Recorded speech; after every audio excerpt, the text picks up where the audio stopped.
Hello friends, नमस्कार।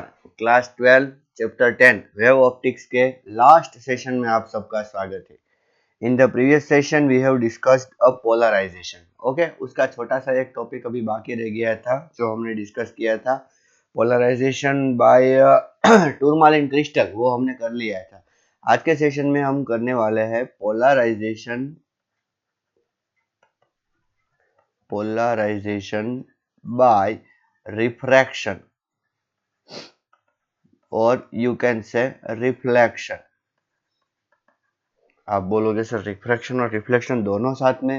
हाँ, refraction और रिफ्लेक्शन दोनों साथ में आज हम वो कंसीडर करने वाले हैं। ठीक है, देखो क्या है, it is very simple. Suppose one transparent glass slab. Okay, सोचो कि जो बाहर का मीडियम है उसकी रिफ्रैक्टिव इंडेक्स n1 है और इसकी रिफ्रैक्टिव इंडेक्स n2 है। Okay, and then after think that here a light falls on it. Okay, and which type of light falls on it? You know very well. Okay, unpolarized light. Which type of light? Unpolarized light. Unpolarized light में क्या होता है बच्चों? Electric field जो होता है वो in various direction it oscillates. Okay, सोचो कि ऐसे ऑसिलेट हो रहा है। ठीक है, दोनों डायरेक्शन में ऑसिलेट हो रहा है। ठीक है, and then after it incidents and then after it get refract. देखो, ये अगर सीधे जाती तो यहाँ पर ऐसी चली जानी चाहिए थी, लेकिन ये थोड़ी सी क्या हो गई बच्चों, रिफ्रैक्ट हो गई। ओके, और एक अच्छी बात मैं आपको बोलूँ, ऐसा भी ऑब्जर्व किया गया है कि थोड़ी सी लाइट रिफ्लेक्ट भी होती है बच्चों। थोड़ी सी लाइट क्या होती है? रिफ्लेक्ट। अच्छा, आपको विश्वास नहीं हो रहा कि क्या रिफ्रैक्ट ही हो सकती है, रिफ्लेक्ट नहीं हो सकती? तो मैं बहुत ही अच्छा एक एग्जांपल आपको दूं, आपको डायरेक्टली समझ में आ जाएगा। आप पानी में देखो, स्टेडी पानी होना चाहिए, स्टेशनरी। ठीक है, एकदम स्टेशनरी होना चाहिए। तो उसमें आपको क्या दिखता है? आपको और पानी मतलब कि साफ होना चाहिए। अगर आप साफ पानी देखते हो, ठीक है, तो आपको at the same time you will observe two thing.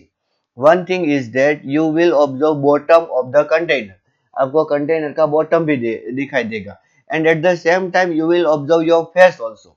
Okay, आपका फेस आपको इतना क्लियर नहीं दिखाई देगा, लेकिन फेस दिखाई देगा, वो 100% बात है। ठीक है, आपको आपका फेस दिखाई देता है, इसका मतलब क्या हुआ?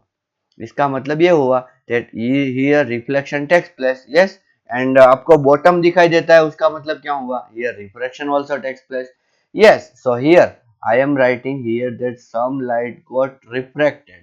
Okay, I am saying that this is the refracted light, and what is this? This is the reflected light. ये क्या है? रिफ्लेक्टेड लाइट है। तो ऐसा ऑब्जर्व किया गया कि ये जो रिफ्रैक्टेड लाइट है ना बच्चों, रिफ्रैक्टेड लाइट, उसमें दोनों टाइप के कंपोनेंट रहते हैं। ऐसे इसको हम दो टाइप के कंपोनेंट में डिवाइड तो कर सकते हैं बच्चों। ठीक है, ये जो पैरेलल वाला कंपोनेंट है ना, ये पैरेलल वाला, इसको नाम दे देते हैं पाई कंपोनेंट। कैसा कंपोनेंट? पाई कंपोनेंट। और ये जो कंपोनेंट है ना, इसको नाम दे देते हैं हम सिग्मा कंपोनेंट। क्या नाम दे देते हैं? सिग्मा। ये कंपोनेंट मतलब क्या है? Electric field oscillates perpendicular to the plane, मतलब कि आपकी ओर और मैं हमारी ओर आ रहा है ऐसा। ठीक है, और ये parallel to the plane, direction of propagation तो कैसा है? ऐसा। लेकिन एक एंगल पर ऐसा ऑब्जर्व किया गया कि ये जो रिफ्लेक्टेड लाइट है ना बच्चों, रिफ्लेक्टेड लाइट, उसमें सिर्फ इस टाइप के कंपोनेंट हुए। कौन से कंपोनेंट? Sigma component.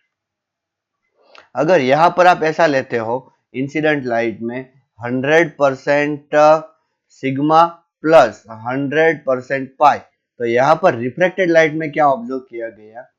100%। अभी कैसे ऑब्जर्व किया गया कि 100% पाई और 70% सिग्मा? ठीक है, ये कैलकुलेशन हमारे सिलेबस में नहीं है, हमें उसको सॉल्व भी नहीं करना है, ऐसा ऑब्जर्व किया गया है। और बाकी के अगर आप बोलोगे सर 30% सिग्मा कहाँ पर, तो यहाँ पर 30% सिग्मा को यहाँ ऑब्जर्व किया गया। अगर आप अच्छी तरीके से देखो तो ये जो लाइट है, इसको हम क्या बोल सकते हैं? Partially polarised light. कैसी लाइट बच्चों? Partially polarised light. और इसको yes it is polarised light, plane polarised light या तो पोलराइज्ड लाइट। तो हो गया ना पोलराइजेशन। देखो हमने अनपोलराइज्ड लाइट डाली थी और आया क्या, पोलराइज्ड लाइट। कहाँ से, रिफ्लेक्शन से। अगर अगर हम यहाँ पर मिरर रख देते then yes it will not get polarised. Okay, यहाँ पर सिंपल रिफ्लेक्शन होता है, लेकिन यहाँ पर रिफ्रैक्शन के साथ थोड़ा थोड़ा जो रिफ्लेक्शन हुआ वो पोलराइज लाइट ऐसा ऑब्जर्व किया गया। ठीक है, तो हो गया ना पोलराइजेशन बाय रिफ्रैक्शन और reflection, you can say like this. Okay, अभी देखिए कौन से एंगल पे ये पोलराइजेशन मालूम हुआ। तो एक फैक्ट है क्या, it is observed that it is observed that angle between angle between refracted light, कौन सी लाइट बच्चों, refracted light, angle between refracted light and reflected light is 90 degree. कहने का मतलब क्या है कि जो ये एंगल है ना, ये एंगल कितना है, 90 डिग्री है। ठीक है, तो आइए डिराइव करते हैं कि कौन सी कंडीशन होगी तब ये पोलराइजेशन होगा। ये कंडीशन तो पहले मैंने डिफाइन कर दी कि इन दोनों के बीच में कितना एंगल होना चाहिए, 90 डिग्री। ठीक है, चलो मैं एक दूसरा डायग्राम, क्लियर डायग्राम ड्रॉ करता हूँ। कैसा, देखिए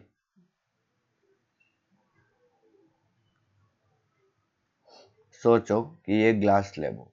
ठीक है, ऐसा कंपलसरी नहीं है कि ग्लास स्लैब होना चाहिए, यहाँ पर वो पानी भी हो सकता है। ठीक है, it can be water also, it is not compulsory that it should be the glass slab. Okay, so this is the incident light. Okay, fine, this is a normal. Okay, this is the refracted light.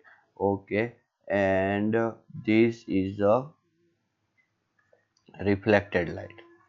This is the reflected light. Okay, here refractive index is the n1, this is the refractive index n2. Okay, and what light is this, this is the refracted light. Okay, okay, and now let's draw the angle. This this is a 90 degree. Okay, this angle is a theta r. Okay, suppose this angle, this is a theta I, we will say this has a theta p also, theta polarization। अगर ये theta आई है बच्चों तो ये भी theta I होगा। क्यों, because it is reflected angle and you know angle of incidence equal to angle of reflection, right. Yes, तो हम यहाँ पर क्या बोल सकते हैं, देयरफॉर from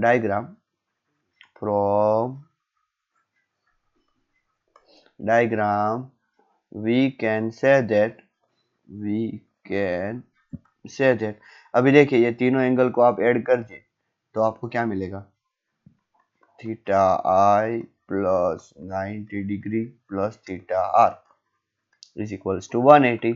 सो इसका मतलब क्या हुआ, theta I plus theta R is equals to 90 degree, means theta R is equals to 90 minus theta I. बोल सकते हैं, हाँ क्यों नहीं बोल सकते। सोचो कि ये पॉइंट पी है। अभी फिर से देखिए, applying Snell's law at P, applying Snell's law at P. What is the Snell's law? N1 sin theta I is equals to N2 sin theta R. Okay, अभी theta R is equals to क्या है, 90 minus theta आई। तो क्या मैं यहाँ पे रख सकता हूँ, yes, N1 sin theta I is equals to N2 sin 90 minus theta I. Yes, okay, चलिए तो इसका मतलब क्या हुआ, N1 sin theta I is equals to N2 sin 90 minus theta I cos theta I. आपको पता होना चाहिए बच्चों क्या, कि sin 90 minus theta is equals to cos theta. Okay, fine, so here it is a cos theta I, so what you can say, sin theta I upon cos theta I is equals to n2 upon n1, or you can say it as a n21 also। Okay, now what is sin theta I upon cos theta I? It is, students, it is a tan theta I. So tan theta I is equals to n21, or you can say as a theta p. This theta I is also you can say as a theta p, angle of polarization.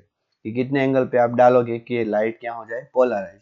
It is nothing but tan inverse n/1. Okay. और ये जो law है ना बच्चों, ये वाला law, ये जो इक्वेशन है ना, उसी को क्या बोला जाता है पता है? Brewster's law. क्या? Brewster's law. और ये जो थीटा पी है उसको हम ऐसा भी बोल सकते हैं, ब्रूस्टर एंगल. ठीक है. तो कोई भी आपको एग्जांपल दिया जाए कि इसकी रिफ्रैक्टिव इंडेक्स ए भैया, तो कौन से एंगल पे डालें? फॉर एग्जांपल चलिए हम लेते हैं कि ये रिफ्रैक्टिव इंडेक्स है 1.33 और ये रिफ्रैक्टिव इंडेक्स है 1.66. ठीक है. then if it is asked that what is the theta p, then what should be your answer? Tell me. Your answer should be theta p is equals to tan inverse 1.66 upon 1.33. Okay. और उसके बाद आप इसको easily solve कर सकते हो. ठीक है. समझ में आया अच्छी तरीके से? हाँ, तो ऐसे हम फाइंड कर सकते हैं कि ब्रूस्टर्स कितना होगा, ब्रूस्टर एंगल. अगर यहाँ पर आपको क्रिटिकल एंगल पूछे तो क्रिटिकल एंगल पता है ना, हमने रे ऑप्टिक्स में पढ़ा, साइन इनवर्स वो क्या होगा? 1.66 अपॉन 1.33, वो साइन इनवर्स होगा. ये क्या है? tan inverse. ओके. समझ में आया आपको अच्छी तरीके से? So it is nothing but the Brewster's law. क्या है ये बच्चों? Brewster's law. ओके. तो यहाँ पर हमारा पोलराइजेशन का टॉपिक खत्म होता है. हाँ, एक एक और है जिस डिवाइस से आप बोल सकते हो कि पोलराइजेशन हो रहा है. ठीक है. ये इंफॉर्मेशन के लिए मैं आपको बोल देता हूँ. ये है, लिखिए, polarisation by Nicol prism. Polarisation by Nicol prism. Nicol prism कैसा है? ठीक है. एक ऐसा है, देखिए मैं डायग्राम ड्रॉ कर रहा हूँ.